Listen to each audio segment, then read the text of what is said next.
from an angle where we can be able to get solutions. In fact, the appeal to me for the National Assembly to put in place some budgetary allocations is fairly myopic. What we need to do as a House is to call the Central Bank of Kenya. Mr. Speaker, we know that the Central Bank of Kenya has got a role in managing inflation, and they do it through monetary policy. We need to understand from the Central Bank of Kenya what kind of proactive policies are they putting in place.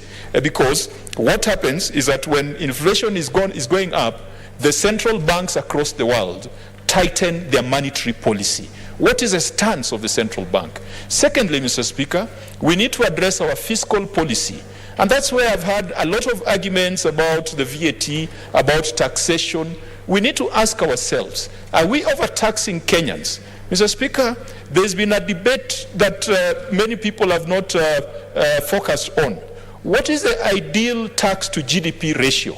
And in this country, the tax to GDP ratio is lower than what you'd call the global average. Why? Because of tax evasion and because of a lot of cheating and a lot of porous holes in our tax system. So, Mr. Speaker, as I support this statement, let us address our monetary policy and let's call the central bank.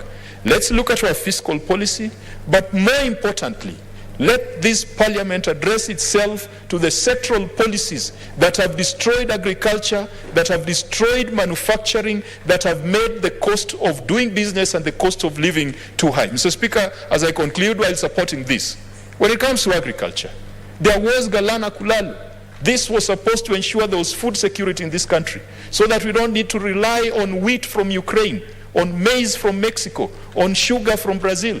Mr. Speaker, that was a failure. And perhaps the people who are complaining today about the high food prices were the architects of that failure. We need to be honest with each other. Mr. Speaker, the subsidy program, fertilizer, seed for farmers in North Rift also collapsed. Our food reserves, National Cereals and Produce Board, collapsed, Mr. Speaker. Today, NCPB is leasing out its warehouse space, and the people who caused that collapse, Mr. Speaker, are very loud on rooftops talking about the collapse of the agriculture sector. Mr. Speaker, I want to encourage Senator Cherargei, if this can convert into a motion, let that motion not be to call on the National Assembly to tinker with the budget. That is a simplistic approach. Let us look at our monetary policy, our fiscal policy, our sectoral policies, and also let us have sanity in politics, such that our politics is not Robin Hood kind of politics, where we steal from the rich, steal from the government, and go and distribute to the poor in the form of wheelbarrows and other Stone Age implements. Mr. Speaker, I support this statement by Senator Cherargei. You are attracting a lot of uncalled for debate. Honorable Senators, we'll come back. I know there's still interest in the statements, but I will want to rearrange just for the convenience of the House so that we go to order number 8. Order number 8, motion, approval of senators to serve in sessional committees. Leader of majority.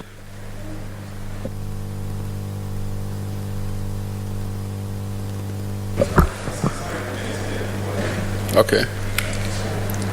Speaker, sir, I beg to move that pursuant to standing orders numbers 189, 219, 220, 221, the business of the Senate approves the following senators nominated to the Senate Business Committee to serve in the sessional committees of the Senate. A, Committee on County Public Accounts and Investments. 1. Senator Engineer Hargura Godana, MP. Senator Adan Duro Fatuma, CBS MP. 3. Senator Kimani Wamatangi, MP. 4.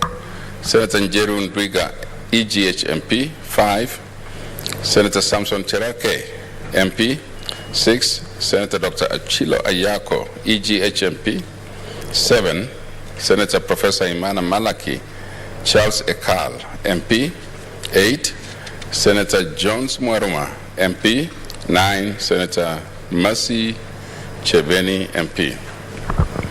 B, Committee on Delegated Legislation. 1, Senator Samuel Osron Pogisho, EGH MP. 2, Senator Mary Yan, Senator MP. 3, Senator Abshiro Alake MP. 4, Senator Anwar Loitiptip MP. 5, Senator Farhia Ali Haji MP. 6, Senator Mwinyi Haji Mohamed Faki MP. 7, Senator Agnes Kavindu Modama MP. 8, Senator Judith Pareno MP. 9, Senator Professor Samson Ongeri, EGH MP. Madam Speaker, I want to appeal to my colleagues that this is a procedural motion. It's very straightforward. It should not take too long to approve the names. It's important that we have these sessional committees, Madam Speaker, so that we can progress. Sessional committees come once every year. We need to approve these ones so that we can have a committee of public accounts, which is very important. A committee on delegated legislation deals with the subsidiary legislation of the Senate, and very important committee. So I'd like to ask that we all support quickly. And Madam Speaker, I want to move and ask Senate Minority Leader to second. Thank you very much.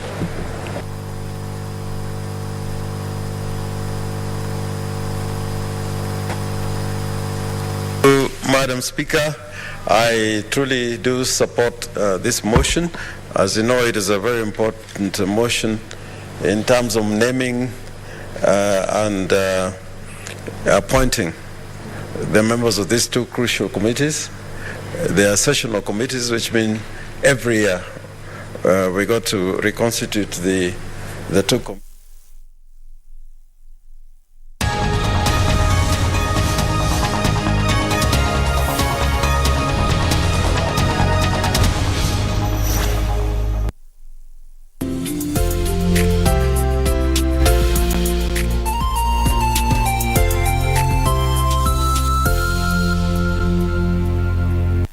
To all our prospective candidates, are you an aspiring candidate in the upcoming general elections? Do you want your agenda and manifesto to reach your voters effectively? At KBC, we have the most comprehensive and credible online platform that has profiles of all prospective candidates. Log on to www.kbc.co.ke/2022 aspirants and let Kenyans know more about you, your past achievements, your manifesto, and your development agenda once you get elected to office. What's more, the website is easy to navigate. We will create your profile, post pictures and short videos with your campaign messages at affordable hosting fees. Log on to www.kbc.co.ke/2022 aspirants today and establish your brand authority as we lead towards the forthcoming general elections.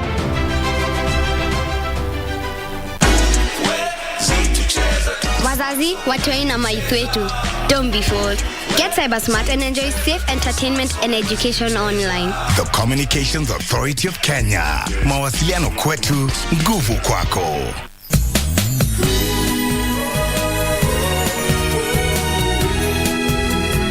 Cross the line. Jenny's my best friend.